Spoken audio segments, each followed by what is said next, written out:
মুন্সিগঞ্জ সদর উপজেলার মহাখালী ইউনিয়নের লোহারপুল এলাকা থেকে এক অজ্ঞাত ব্যক্তির অর্ধগলিত ভাসমান মরদেহ উদ্ধার করেছে পুলিশ।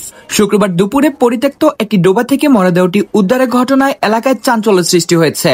তাৎক্ষণিকভাবে নিহত ব্যক্তির পরিচয় শনাক্ত করতে পারেনি পুলিশ। স্থানীয় সূত্রে জানা যায়, এদিন সকালে ওই ডোবার পানিতে এক মধ্যবয়সী পুরুষের মরদেহ ভাসতে দেখেন স্থানীয় বাসিন্দারা। খবর পেয়ে মুন্সিগঞ্জ সদর থানা পুলিশ দ্রুত ঘটনাস্থলে পৌঁছায়। পরে স্থানীয়দের সহযোগিতায় মরদেহটি উদ্ধার করে ময়না তদন্তের জন্য মুন্সিগঞ্জ জেনারেল হাসপাতালে মর্গে পাঠানো হয়। পুলিশ সূত্রে জানা যায়, উদ্ধার হওয়া মরদেহটি অর্ধগলিত হওয়ায় সেটি বেশ কয়েকদিন ধরে পানিতে ছিল বলে ধারণা করা হচ্ছে। প্রাথমিক অবস্থায় মৃত ব্যক্তির নাম পরিচয় জানা যায়নি।